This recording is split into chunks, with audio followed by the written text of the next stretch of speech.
Hello, everybody. Welcome to another special episode of Finding Peaks. I am Brandon Burns, Chief Executive Officer of Peaks Recovery Centers, Chief Clinical Officer, Guru, Clinical Officiant, part-time Uber driver. Clint Nicholson, Chief Operating Officer, part-time Lyft driver.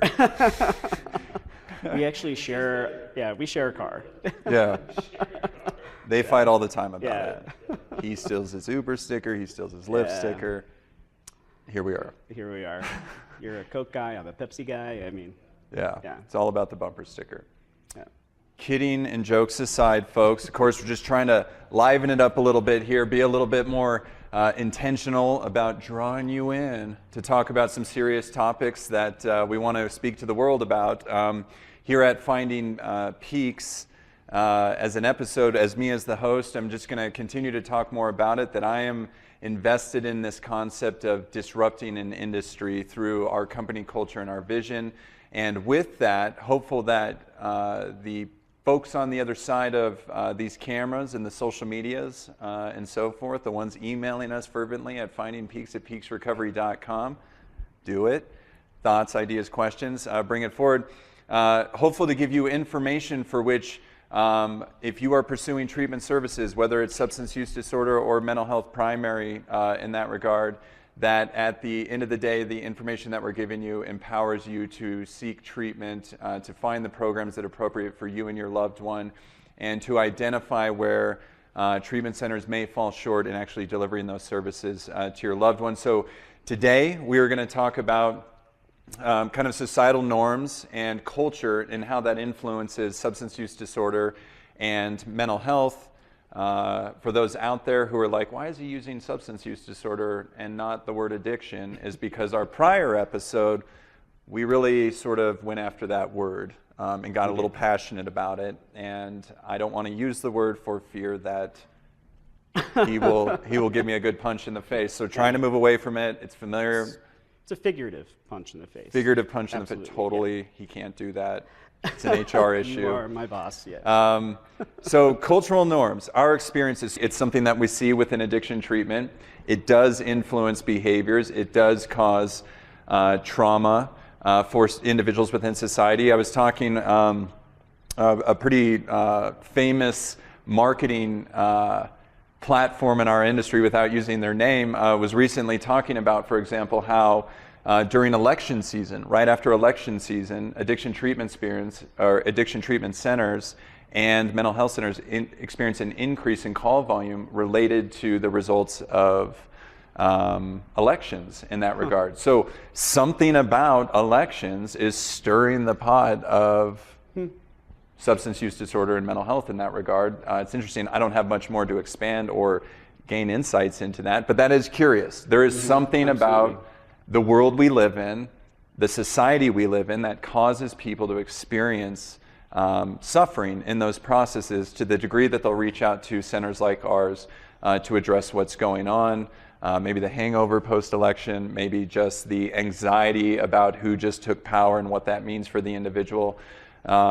But really, to open this up, I'm going to take a general direction towards, the benefits in disrupting an industry, or taking a look at what it means to disrupt an industry, whether, co-ed facilities or gender-specific care is going to be really important, especially given the fact that when we talk about male versus, female, that we're not really culturally nurturing these binary terms alone, that it is much greater than just those terms by themselves. But from our lens within treatment, it's kind of at a high level, what are we seeing on the therapist side, given your guys' talents in being therapists, that, whether it's trauma or something that's driving the substance use disorder or disrupting them from an anxious, depressive state, what are we seeing kind of through the lens of our patients that you are seeing where culture is actually playing an influence on how they feel about who they are?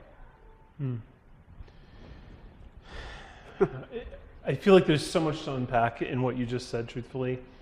And I appreciate you mentioning that obviously gender-specific care is automatically binary. Mm-hmm. And we can do things, variable things, to try to bridge that gap. But but it's a binary decision. I just want to acknowledge that. And however, that being said, having spent a lot of time on both of our campuses, our men's campus and our women's campus, the culture that, whether or not it's from, well, it's certainly from society, but the culture of both of our campuses are very different. You guys have probably visited both our campuses, I assume? Yeah. Done the tour. That one Yeah, time? I've done the tour. Online. Did a tour. Yeah. But I do think, just in general, like during groups at our men's campus, we talk clinically about really helping men truthfully, like it's an excavating process of like helping men gain insight into themselves and maybe even allowing themselves to release some difficult emotions that they haven't been able to release. And the women's house tends to be a lot about containment, where the women have a lot more access, it seems like, to being expressive and being open and are a lot more in touch with their trauma. And it's about kind of helping them kind of make sense of it and then also contain it. Combining these cultures in a primary care setting, I think would be a lot like trying to combine water and oil. That's not a thing, right? You can't do that very well. They don't. You can mix. do it, just not well. Yeah, you can do it, but they messy. don't mix very well.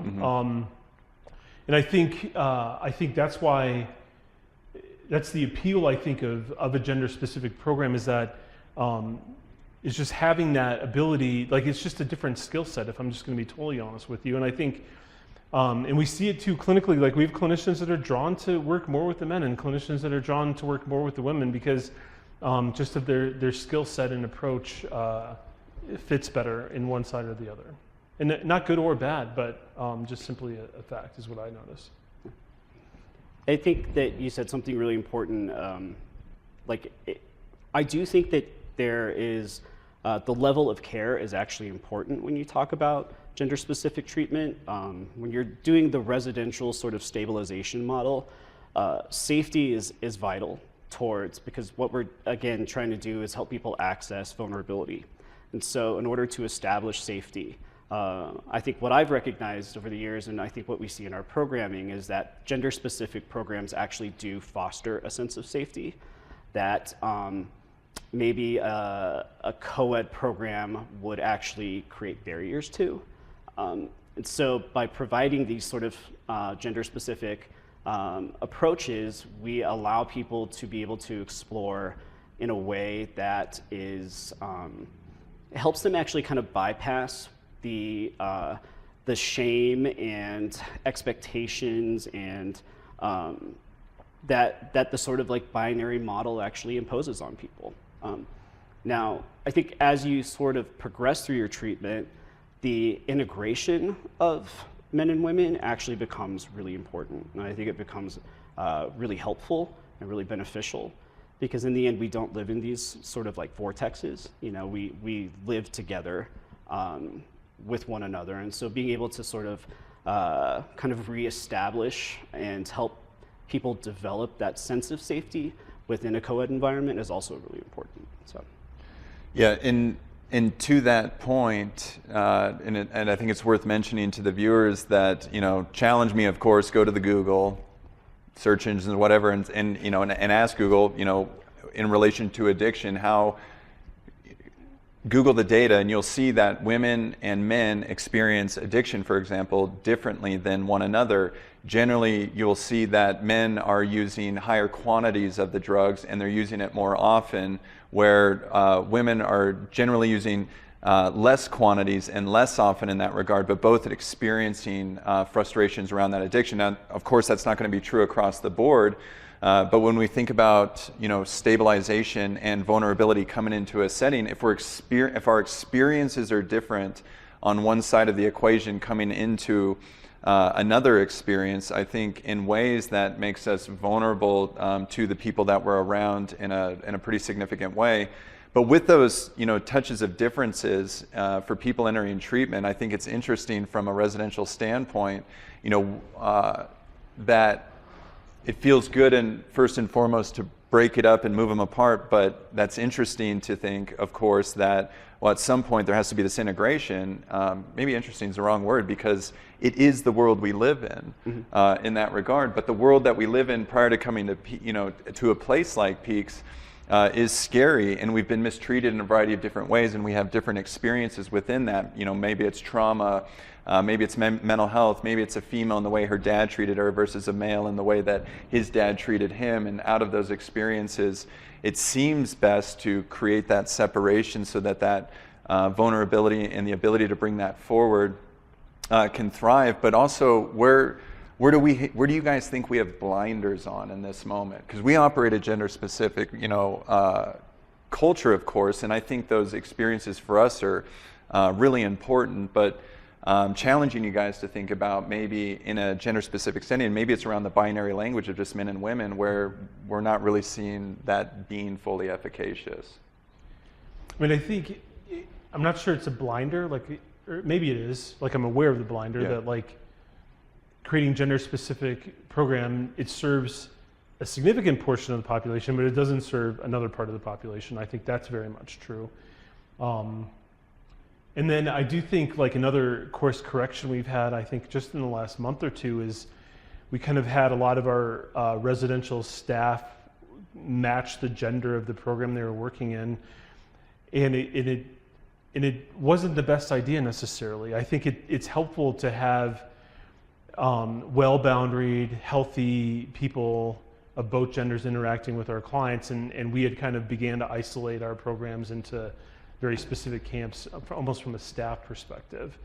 And I've run plenty of programs plenty of groups and individual sessions in our women's program, and there is some, I think there is some power to having a healthy, well-boundaried,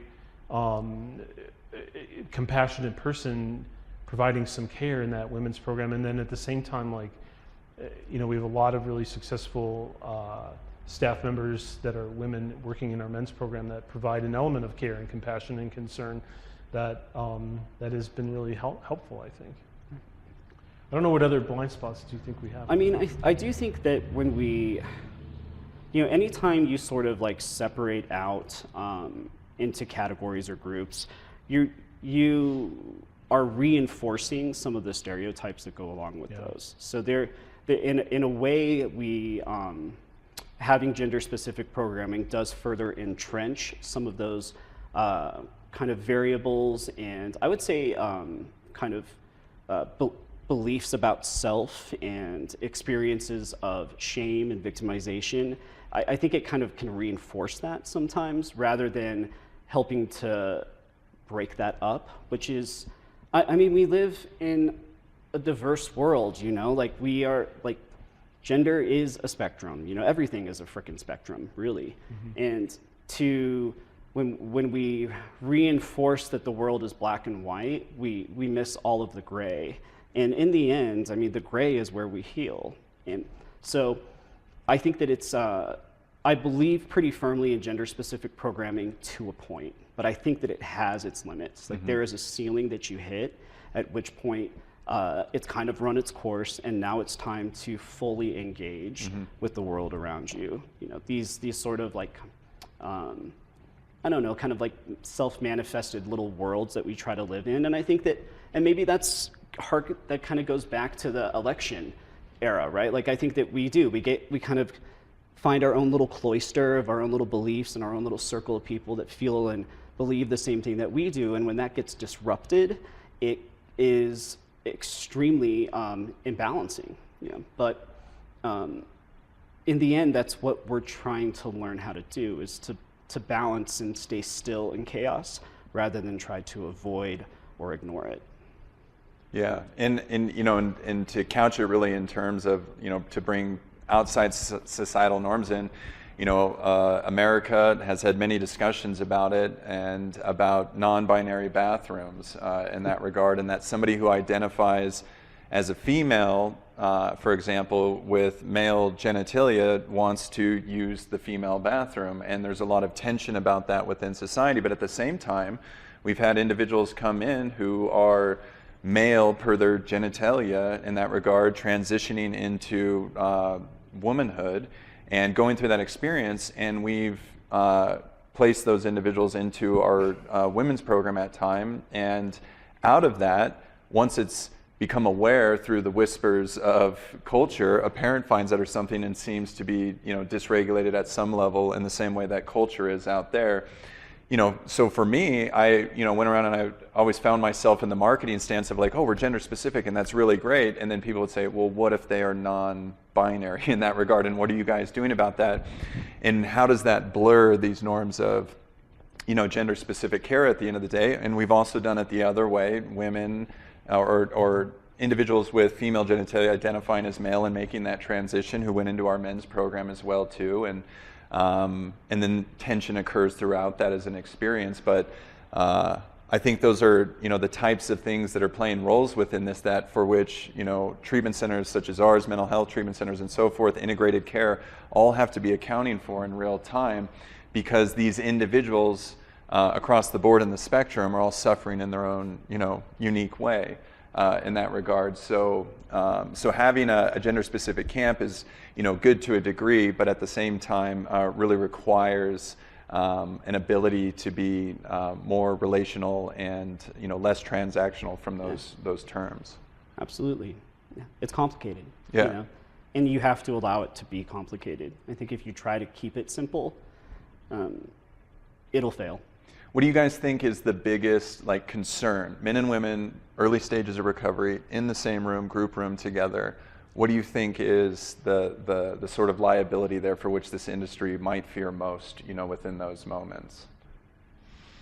I mean, there's the obvious things of people struggling, people who are maybe having some difficulty or haven't regulated their impulses in a long time, providing them an opportunity to become distracted by either trying to attract people of the opposite sex. But don't get me wrong, it happens even in gender-specific programs. So I'm not Right.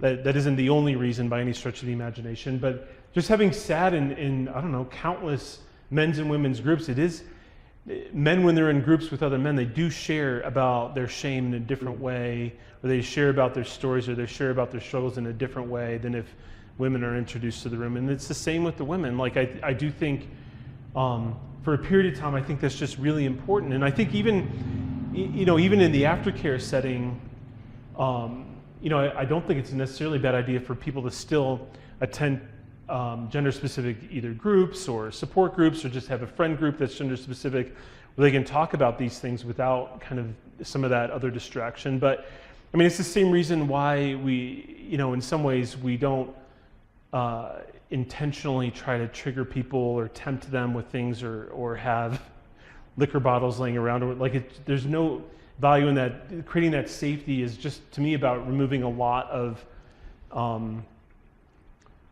temptations maybe for people so they can just really dial in and focus on themselves. And having done this in both settings, I can just tell you the depth and the quality and the safety in the group setting certainly is just different when it's gender specific. It's for sure for a period of time, to your point. Well, and I think, to your point, Jason, whether you like it or not, trauma is typically experienced through a gendered lens. I think that a lot of the traumas that we see and that we address are actually gender specific or gender impacted, I guess maybe would be a more appropriate way of saying it. So when you are bringing people, especially who are sort of early in this process, who are just starting to access these feelings, who are processing shame, who are experiencing vulnerability, who are still working on establishing a sense of felt and internal safety, bringing those two worlds together can be cataclysmic to a certain degree. So it just has to be done very mindfully. Mm-hmm. And there are certain ways to approach it, and I think that there are also ways in which you can talk about it directly, to not try to avoid it actually, but to really engage in it and speak to the fact that, the the way that men and women, I think, experience being a victim in our culture is really different. And I think that there's a lot of really interesting dialogue to be had around that. So that would be like just an example of one way that you can kind of open that door. But in the end, you've got, you know, when you're bringing these traumas together, you always have to be really careful. Yeah, this is just the kind of, I'm going to go out on a limb here and trying to describe something that is just coming to mind as we have this conversation, but you know, in consumerism, for example, in America, like there's specialization of services. There is, you know, Peaks Recovery is an addiction treatment center to resolve, you know, mental health issues and substance use disorder. And then there's the doctor to help, you know, manage pain. And then there is the restaurant that specializes in serving food that you can't necessarily cook yourself or whatever the case might be. What I'm getting at here is that oftentimes we experience things that we need as an internal frustration. Hungry, externalize it, go to a restaurant. Got an addiction, externalize it, I go to this place. Can't sleep, externalize it, get on these meds, as an experience at the end of the day. And so for me, in the 7.5 years or so now that I've been doing this and just, you know, witnessing this within addiction treatment cultures, and integrated care as well too, is this immediate externalization to create that internal wellness. And the individuals that we treat and serve are so disrupted, generally speaking, when you take the one externalization feature, drugs and alcohol, away from them, or the environments which it was more comfortable to be depressed in or anxious in or those sorts of things. Now they're in these new environments, and we've talked about it before. It becomes about the pillows and the couches, and you guys' TVs are only 70 inches and it should be 85, and you know, couching the silliness aside from it, it feels like in a co-ed facility, we start wanting to feel internally well, and because culturally speaking, of course, we're largely a heterosexual population, there's a significant potential for conflict there in the externalization of, I don't feel well in here, they've just taken this. I mean, I can't think of a greater dopamine kick on the other side of losing all that dopamine kick from drugs and alcohol that sex as an opportunity provides. Now, it doesn't, as you guys are pointing out, discourage externalization in gender-specific cultures, because people can be sexual in multiple ways than just being heterosexual in that regard. I think the world has taught us that in a big way as we have more and more of these conversations and bring it to light. But it seems to be that conflict that is most, as an experience, dire within thinking about whether to cross that bridge into a co-ed facility. And if we're not disrupting that, then it leaves this major externalization and distraction in front of us. And if I'm motivated by that, I'm not going to talk about how, you know, my dad smacked me around. Maybe culture has taught me to be strong and big. And now I see wounded, you know, female on the other side as a male heterosexual, and I think, oh, I'm just going to be tough man and I'm going to save. And now I'm being, you know, maybe codependent and all these sort of features out of it. And I think that's the rub that to the core of this, that we're not thinking about in terms of business models, but it's a cheaper business model in our industry to invite the model in, to have them all on one site. And yeah, they're housed together here and here, but we're running groups in the middle here. And then we have 2 or 4, you know, staff members at nighttime trying to keep all the kids apart and in between. But the reality is, with intentionality, and once that external hook takes place, it's nearly impossible to do productive work. Am I wrong? Am I off? No, I don't think you're wrong at all. And I do think, people, I mean, you're mentioning substance use. Like when people are struggling with substance use issues, they, it's hard to work around the word addiction. Yeah. But I will say it's challenge. Like, they're used to feeling an uncomfortable feeling, and I have to do something about it, and that something provides immediate relief from it. And so when somebody is 4 days sober, that impulse doesn't go away. Like, I'm feeling uncomfortable, I need to do something about it. Called a craving, right? But okay, now I don't have access to what I would prefer to do, so I'm going to access a variety of other things. And sex is a really powerful one, to your point. You know, eating issues, like, we're not going to set up like a gambling parlor in a rehab either, because that would be appealing too. Like, if I could go get lost in a gambling way, provide the rush and all of that. But But I do think like that's part of this early process in stabilization is saying, okay, you have these feelings that feel intense and overwhelming, but can you recognize that they don't last forever? In fact, they don't last very long at all if you kind of let them. What lasts a long time is ruminating about them and telling yourself I have to do something about this rather than just like letting it come through and being mindful about it. So providing gender-specific care to me takes away one very dramatic thing that people can do oftentimes or would be drawn to do. Mm-hmm. And there's an intensity too that like, okay, people are sharing things that maybe they haven't talked to anybody about and it's being well received. It gets really easy to conflate empathy with love, right? Mm-hmm. Like if people are understanding what you're saying, it's easy to feel like, oh my God, this is the most important person in my life that I met yesterday. Yeah. Right. So that, I don't know, that's where I see it. Yeah.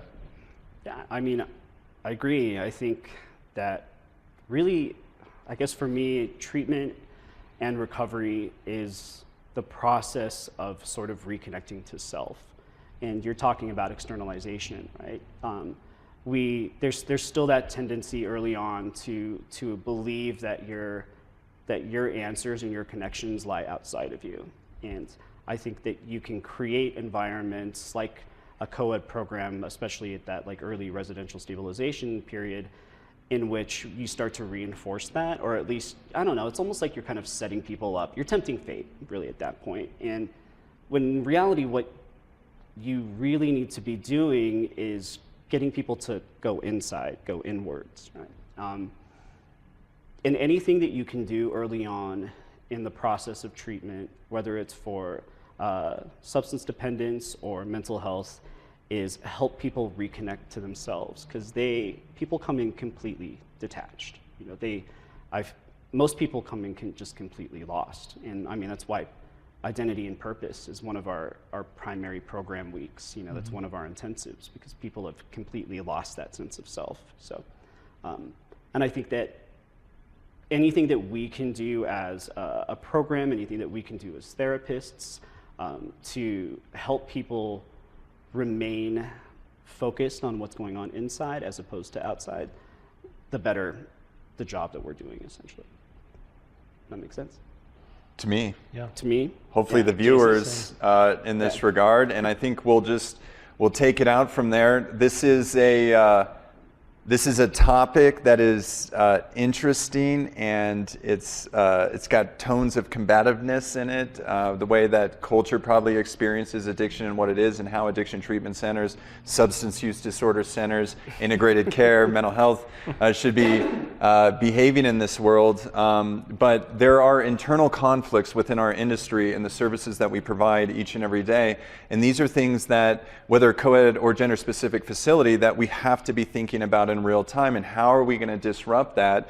And you know, in our experience, I think I would prefer to be gender specific. It feels like we do away with a lot by separating that out from the very beginning. But if we're not thinking thoughtfully about these things, and the business model is just to push them all in one room and think like, here's the group therapy, go, but yeah, they sleep in separate places, that's just not being thoughtful about how this works at the end of the day, because individuals who are receiving our services are hollow within and looking for largely anything to fill that space and that void within. And sometimes these simple, primitive features of our existence are the things that they will quickly move to fill those in, and it's just something to be mindful of. So over the next few weeks, Jason Friesman and I, and Clinton as well too, will be joined by Dr. Ashley Johnson, our President Chief Medical Officer at Peaks Recovery, and we're going to be talking about major depressive disorder in a variety of different ways, how it connects with, or more innovative care, how that connects with treatment, the limitations of medication management in that regard, the complexity of what takes place within treatment episodes around this. So for my next hosting position, I'll be joined by Clinton and Dr. AJ, as we call her at the office, and Jason will have another person and Dr. AJ, I suppose, to talk about what they're looking at. So stay tuned for that. I think we're going to learn a ton about that. And, especially around the whole notion, there are slogans around there that say, keep recovery simple. And with major depressive disorder, it is just not simple. It is quite complex and really difficult to navigate in real time. So stay tuned for that. In the meantime, the TikToks, the Facebook, back to TikTok, follow Chris Burns, you know, screaming at it, whatever. He's passionate about recovery. It's energized. He brings a lot of people into it. They do squatting and all kinds of interesting things that have me just reeling for more. So check it out. Facebook, Finding Peaks at peaksrecovery.com. Questions, insight, thoughts, ideas, concerns, whatever it is, give it to us. We want to bring future episodes to you that are of value to you, the consumer of these types of services in that regard. So until next time, signing off.